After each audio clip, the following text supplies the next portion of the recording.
मेरा नाम शिवम है और मैं एससी कास्ट से बिलोंग करता हूँ, जो कि एससी में एक कास्ट होती है वाल्मीकि, जिससे मैं बिलोंग करता हूँ। स्टार्टिंग में मैं पैदा जो हुआ था वो यूपी उत्तर प्रदेश में हुआ था, पर उसके जस्ट 4-5 साल बाद मैं दिल्ली आ गया था अपनी माताजी के साथ। यहीं पे मेरी माताजी कोठियों में काम करती थी और मैं पढ़ाई करता था सरकारी स्कूल में। तो मेरी जो शुरुआती पढ़ाई है वो सरकारी स्कूल में सर्वोदय विद्यालय में दिल्ली में मोतीबाग में हुई है। 12वीं मैंने वहीं से पास की है। उसके बाद मैंने आगे की पढ़ाई अपनी SOL से की है, स्कूल ऑफ ओपन लर्निंग। वहाँ से मैंने अपना ग्रेजुएशन करा है। उसके बाद मैंने HMB किया है UIHM से। यहाँ तक की जर्नी के बाद बीच में ही स्टार्टिंग में जब मैं शायद आई गेस 9th या 8th में था, तो मुझे सुनीता दीदी हमारे यहाँ पे एक कार्यकर्ता हैं, वो एक NGO चलाती हैं, रन करती हैं। तो उनसे मेरा परिचय हुआ और उनसे मिलने के बाद एक्चुअली क्या था, पहले मैं बहुत शाय टाइप का फील करता था। मैं खुल के लोगों के सामने अपने आप को दर्शा नहीं पाता था, अपने अंदर की जो कमियां थी उनको पहचान नहीं पाता था, बता नहीं पाता था, इस तरीके की चीज़ें थी। पर जब मैं सुनीता दीदी के साथ मिला, उनसे बात हुई, तो मैंने अपने आप को जाना। दूसरी बात, फिर मैंने समाज को जाना, क्योंकि अपने आप को जानने के साथ साथ समाज को भी जानना बहुत ज़रूरी है। तो ये सारी चीज़ें हुई। अच्छा, उससे पहले मैं थोड़ा सा ये बता देता हूँ कि मेरी माताजी का नाम मिथिलेश है, मेरे पिताजी का नाम विजय है। तो मैं बहुत छोटा था, मैं 7 साल का था जब मेरे पिताजी का देहांत हो गया था। उसके बाद माताजी ने ही मुझे पाला पोसा, इतना बड़ा किया। अब हम स्टार्ट करते हैं अपनी ERC की जर्नी। जब मैं ERC में आया, जब मैं सुनीता दीदी से मिला, तब क्या क्या मेरे अंदर बदलाव हुए और क्या क्या मैंने नया सीखा।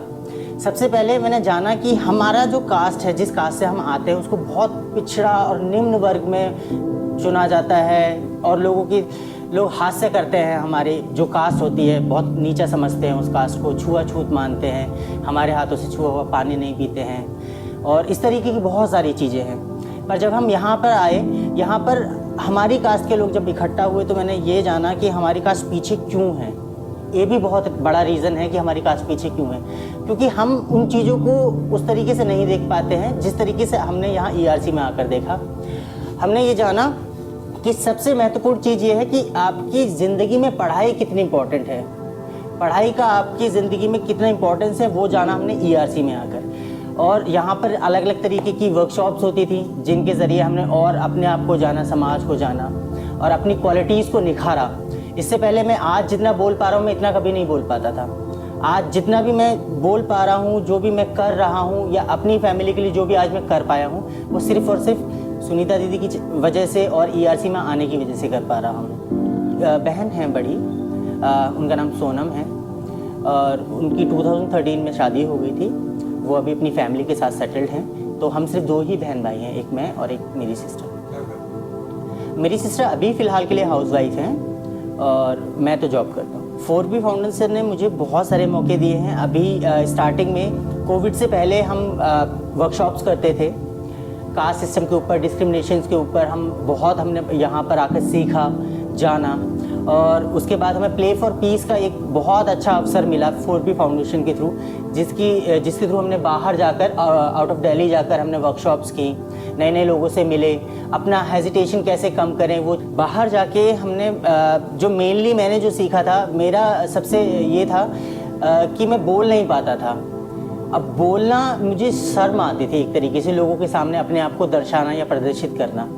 तो वो जो हेजिटेशन का जो पार्ट था, वो मेरा 4B फाउंडेशन में आके ख़त्म हुआ, क्योंकि इनके थ्रू हम नए नए लोगों से मिलते थे। और जब हम नए नए लोगों से मिलते हैं तो हमारे अंदर एक अलग से ना एक उत्तेजना होती है कि भाई कुछ लोग कैसे बात करते हैं, कुछ लोग कैसे बात करते हैं। तो सबसे बड़ी चीज़ थी ये कि मैंने अपनी हेजिटेशन को मिटाया, और हेजिटेशन को जैसे ही मैंने अपनी हेजिटेशन को मिटाया, मैं और ज़्यादा खुल गया। तो मैं अपने विचार खुल के रख सकता था और चीज़ों को जानने का मौका मिला।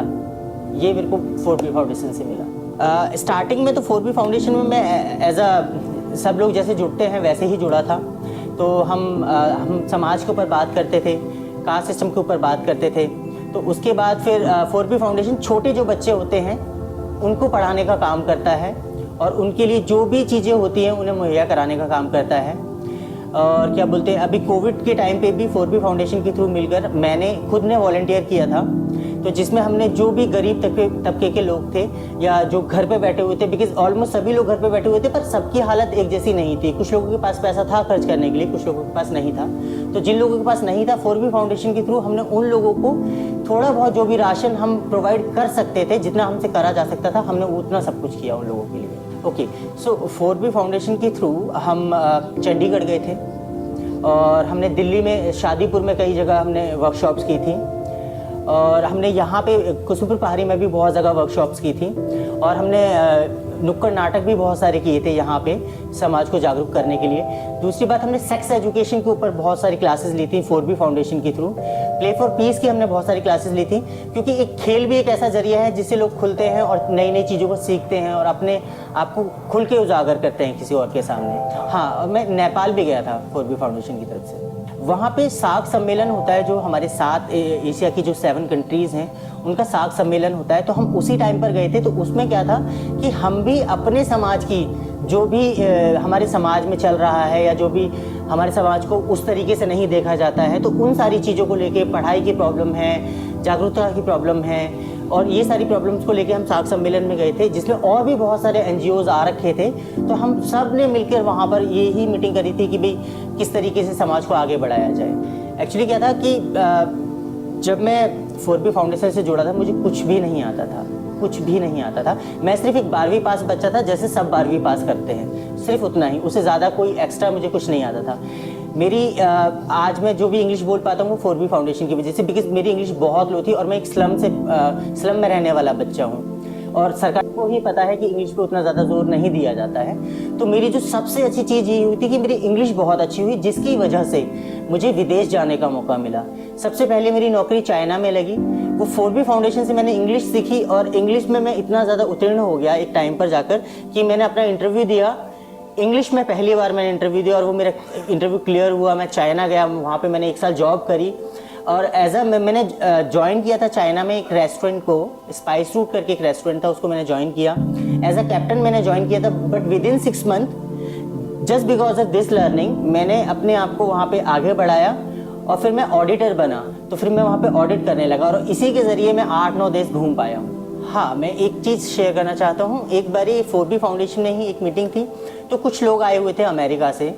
तो हमारे जो बच्चे थे उनको, बिकॉज उनको इंग्लिश आती थी, तो मैं ट्रांसलेट कर रहा था। मैं उनकी बातें अपने बच्चों को, जो जिनको नहीं इंग्लिश आती थी, उनको ट्रांसलेट कर रहा था और उनकी बातें उनको ट्रांसलेट कर रहा था। तो फर्स्ट टाइम उन्होंने मेरी तारीफ़ करी थी कि आप बहुत अच्छी इंग्लिश बोलते हो। तो बच्चों को भी बहुत अच्छा लगा कि हमारे ही समाज से निकलकर एक बच्चा इतनी अच्छी इंग्लिश बोल सकता है, हमारे ही ग्रुप से निकलकर। वो मेरे लिए एक प्राउड मोमेंट ये लगा था कि हाँ, कुछ है, आज इस माहौल में रहने के बाद मैं कुछ सीखा हूँ। और मैंने वही बात बच्चों को भी लगी कि जब भैया कर सकते हैं तो हम क्यों नहीं कर सकते। तो ये बहुत अच्छा मेरा एक रिमार्केबल मोमेंट था मेरे लिए। 4B फाउंडेशन से जुड़ने का सबसे पहला जो पिलर है वो ये है कि हम अपने आराम की दुनिया से निकलकर विकास की दुनिया में आते हैं। हमें क्या लगता है कि बस इतनी ही दुनिया है, पर जब हम 4B फाउंडेशन से जुड़ते हैं तब हमें पता लगता है कि दुनिया बहुत बड़ी है। तो बहुत बड़ी दुनिया में जाने के लिए आपको बहुत ज़्यादा अपने आप को मोटिवेट करना पड़ेगा।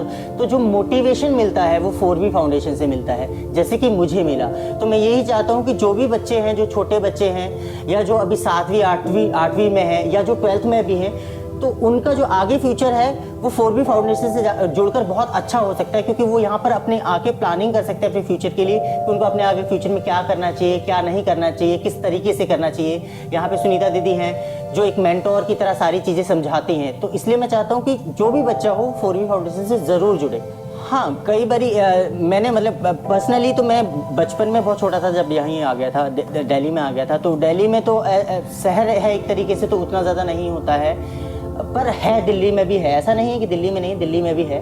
बट गांव में हमारी नानी हमें बताती थी कि वो मल उठाती थी, ठीक है, जो बड़ी कास्ट वाले होते थे उनका, हमारी नानी की बात हम कर रहे हैं, तो वो उठाती थी। तो हमें सुन के बड़ा बुरा लगता था कि हम क्यों किसी का वेस्ट उठाएं, या हमारे ही ये कोई लिख के थोड़ी गया है कि हम ही किसी का वेस्ट उठाएंगे, हम क्यों ऐसा करेंगे। तो ये चीज़ मेरे को बहुत बुरी लगती थी। ये मेरी नानी के साथ हुआ, पर्सनली मेरे साथ नहीं हुआ, मेरी नानी के साथ हुआ, बट मेरी नानी के साथ साथ वो और पता नहीं कितने लोगों के साथ हुआ होगा। तो ये चीज़ मुझे बहुत ज़्यादा बुरी लगती है। देखिए, प्रयास हमने सिर्फ यही करे थे, और प्रयास से पहले जो हमारे समाज है उसको ज़्यादा से ज़्यादा पढ़ाई से जोड़ा जाए, क्योंकि हमारे समाज की सबसे बड़ी जो प्रॉब्लम है, सबसे बड़ी जो एक नेग्लिजेंस है, वो ये है कि हमारा समाज पढ़ाई के लिए आगे नहीं बढ़ पाता है। कुछ फैमिली का बैकग्राउंड भी ऐसा होता है कि हमारे माता पिता भी उतने पढ़े लिखे नहीं हैं और वो गैप सदियों से चलता आ रहा है, तो उस गैप को धीरे धीरे ही भरा जा सकता है। तो सबसे पहला जो हम स्टेप उठा सकते हैं वो अपने जो छोटे बच्चे हैं उनको पढ़ाई से जोड़ने का उठा सकते हैं। आजकल तो EWS की तरह हम EWS से प्राइवेट स्कूल्स में भी पढ़ा सकते हैं या सरकारी स्कूल्स में भी पढ़ा सकते हैं, और हमें खुद को ये इनिशिएट लेना चाहिए, ना कि सिर्फ टीचरों पे छोड़ देना चाहिए या और लोगों पे छोड़ देना चाहिए। हमें ये इनिशिएट लेना चाहिए कि अगर मेरी बहन है तो मैं उसको मोटिवेट करूँ पढ़ाई के लिए भी और अच्छी नॉलेज के लिए भी।